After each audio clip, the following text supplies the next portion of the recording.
سيدنا ونبينا وشفيعنا وحبيبنا وطبيبنا وطبيب أمراض قلوبنا ورحمتنا ومرشدنا ووسيلتنا في الدارين محمد وعلى آله وأصحابه الطيبين الطاهرين وعلى من تبعهم بإحسان إلى يوم الدين. أما بعد فأعوذ بالله من الشيطان الرجيم.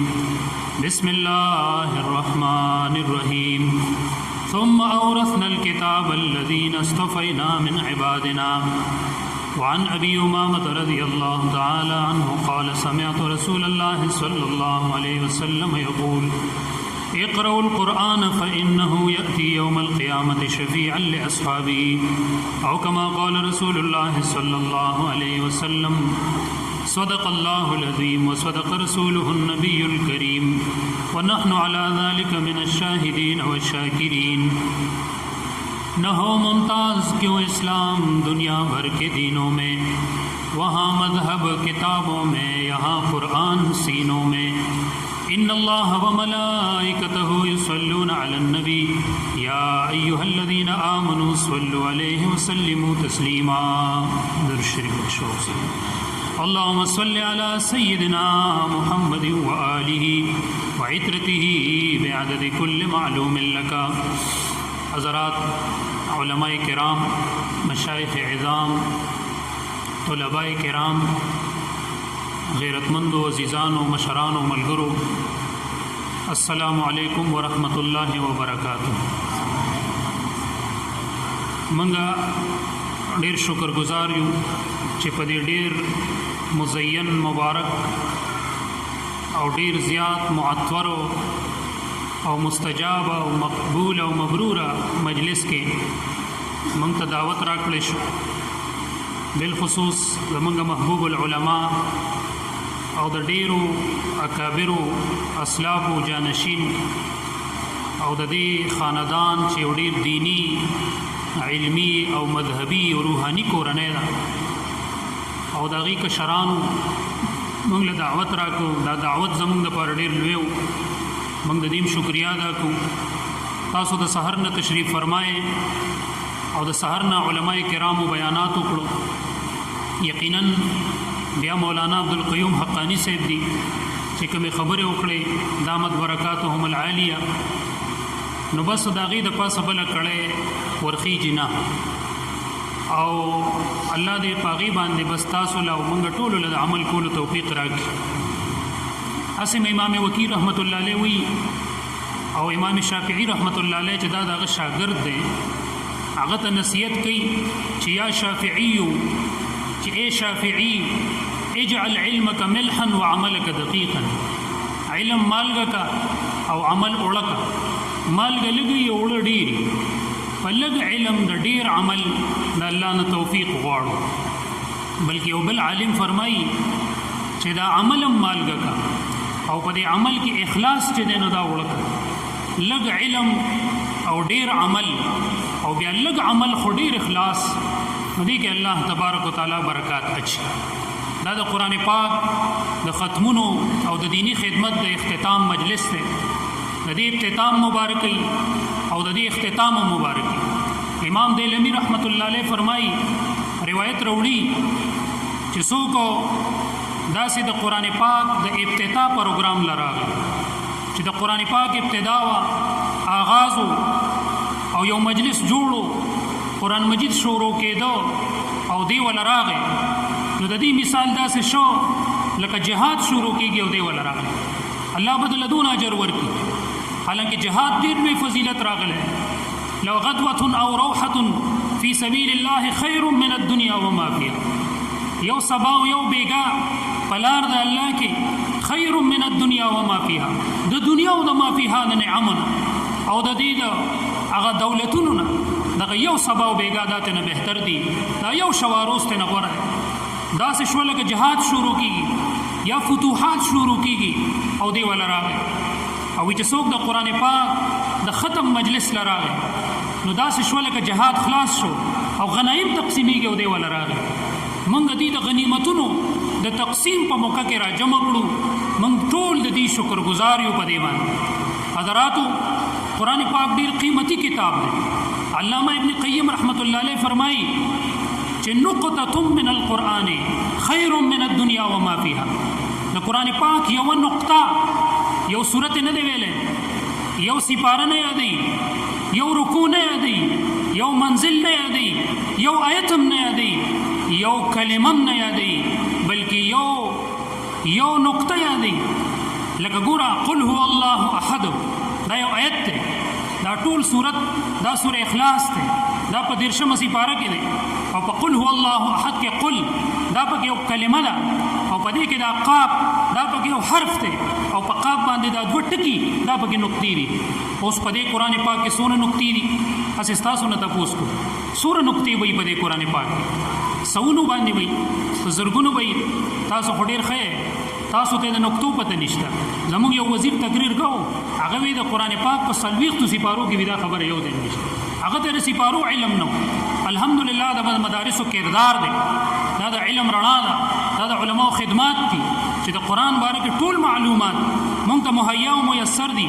خو به اسانتیا په دې وجه په قرآن پاک کې وی 1,05,684 نکات دي. علامه شمس الحق افغانی رحمت الله علیه په علوم القرآن کې نقل کړي چې یو نقطه دوره قیمتي ده. نو دا ټول قرآن، د دې دا ټول آیات او دا سور او د دې دا رکوعات دا څونه قیمت لري. زمونږ په دې بزرګانو کې شیخ عبدالعزیز دباغ رحمه الله، الله تعالی ولې یو کشف و بصیرت ورکړو، الله تعالی ولې داسې یو کرامت ورکړو چې دا هغه مخې ته بچا قرآن پاک وې او هغې کې به هغه غلطېده، نو باقاعده د به ول فتح ورکوله. حالانکه دې حافظ قرآن نه او کده د مخې ته بچا حدیث وي او هغې کې به غلط د به ول باقاعده فتح ورکوله، حالانکه حافظ حدیث نه و. لیکن بصارت نہیں تھی، لیکن بصیرت تھی. دا علوم نه و سره، ولیکن الله تعالی ول بصیرت ورکړو، الله ول باطینی نظر ورکړو، الله ول کشف و کرامت ورکړو. دې چا تاسو مو کو شاګردان او مریدان چې حضرت تاسو خو نه حافظ قرآن یې او نه حافظ حدیث یې، تاسو څنګه پوهیږئ چې دا حافظ په تلاوت د دې آیت یا په دې حدیث کې غلطیږي؟ هغه وایي دی چې قرآن وایي د د خولې نه د سرو زرو ذرات راغورځېږي، او چې هغې کې انقطاع راشي ځای دی غلط شي. دی چې احادیث وایي نو د د خولې نه د سپینو زرو ذرات راغورځېږي، او چې هغه بند شي نو ځای دی غلط شي. قرآن داسې وګڼه لکه سره زر، حدیث داسې وګڼه لکه سپین زر. دا لال و جواهر دي، دا قرآن او حدیث قیمتي او بیشبها علوم دي. الله رب العزت دغه علم ستاسو د بچو د سنو ته د قرآن پاک دا رڼا در چولې ده.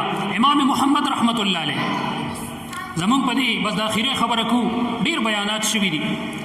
محمد ابن حسن شیبانی لوی عالم تیر شوی، د فقه حنفي مدون دی، په لکونو مسائل دي د مدون کړي دي، ډیر کتابونه دي. علماو یو کم زر کتابه دغه د قلم اوتی دي. دا مبسوط تی، زیادات تی، کیسانیات تی، جرجانیات تی، سیر صغیر دی، سیر کبیر دی، ډیر علم دی. یو انګریز د حالات وکړو او ډیر زیات متاثر شو. زمونږ په دور حدیث کې موطا امام محمد مذهبي کتاب دی د فقه حنفي، دا احادیثو دغه هغې کې هغه خبره کوي، دا هغه خدمات چې تاسو وګورئ حیران بشئ. یو انګریز د خدماتو معترف دی، او یو د تعریف او د توصیف یو جمله ویله، او د امام محمد رحمت الله علیه د علم صفت کوي. انګریزان ګوري د تحقیق د پاره زمونږ د علماو خدمات هم ګوري، زمونږ تفسیرونه هم ګوري چې دا دې څه کوي. هغه ډیر زیات صفت کړی دی او ډیر متاثر شوی دی د محمد ابن حسن شیبانی د دې علمی خدماتو. او په انګریزي کې یو جمله ویلې ده، هغه بیا عربی ته ترجمه شوې ده. عربی کې هغه جمله داسې ده چې هذا حال محمدکم الاصغر فماذا حال محمدکم الاکبر. آپ کے چھوٹے محمد جو محمد ابن حسن شیبانی ہے، ایک عالم ہے، اس کا یہ مقام ہے علم کا، تو آپ کے بڑے محمد جو محمد ابن عبداللہ ہے صلی اللہ علیہ وسلم، اس کے علمیت کا کیا مقام ہوگا. حضراتو دغه امام محمد رحمت الله علیه وفات کیږي، یو بل عالم په خوب کې ویني، هغه ته تپوس کوي چې تا سره الله تعالی څه معامله وکړه. وایي زه چې الله ته ودرېدم، زه رپېدم، یریدم، ترسېدم، خوځېدم، ما ته الله تعالی وایي محمده ته رپېږه ما، یریږه ما، ته د عذابه یریږي. لو اردت ان اعذبك ما جعلت هذا العلم فيك، اگر میں تمہیں عذاب دیتا تو میں تمہارے سینے کے اندر قرآن اور حدیث نہ رکھتا. زچ پا کم سینہ کے قرآن اور حدیث واچوم ز پا دی سینہ کے انگار اور چدے دا ناچوم. دا دی مینس کے بعد بعید دے دا اور او دا قرآن مینس کے منافات تی دا بنی اوزے کی گی. دی وجہ حضراتو دی ما شمان سینو تا قرآن درغے او دی تا علم درغے. اللہ تبارک و تعالی دا ختمنا مبارک کی، مقبول کی، مستجاب کی، او دا دغی کلمات و ملفوظات اللہ تعالی دے منگا و تاصل عمل کول توفیق را کی. مشر بابا عیس صاحب دی، امام بادشاہ گل صاحب دی، نور اللہ مرقدہ وبرد اللہ مدجعہ. اغی عظیم شخصیت، عظیم روحانی خدمات، اغی طول دنیا معترف تا او دا غی قائل دا.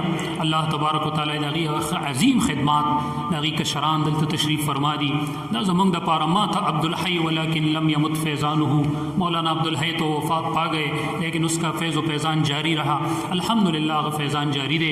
یلتا مدرسہ دا اغم چکم دے روانہ دا، یلتم دا علمی خدمت دے. اللہ دے طول قبول منظمون بنظما بذات خود دے خاندان سرا و حضرت سرا دیر عقیدت دے. اگر منک شران و مخ کے وفات شوی دے غی و زمانگ دا بخشالی بابا جی صاحب دی میراثی بابا وانی مشہور مولانا فضل حادی صاحب دی رحمہ اللہ غیم وفات دی. اللہ طول درجات بلند کی.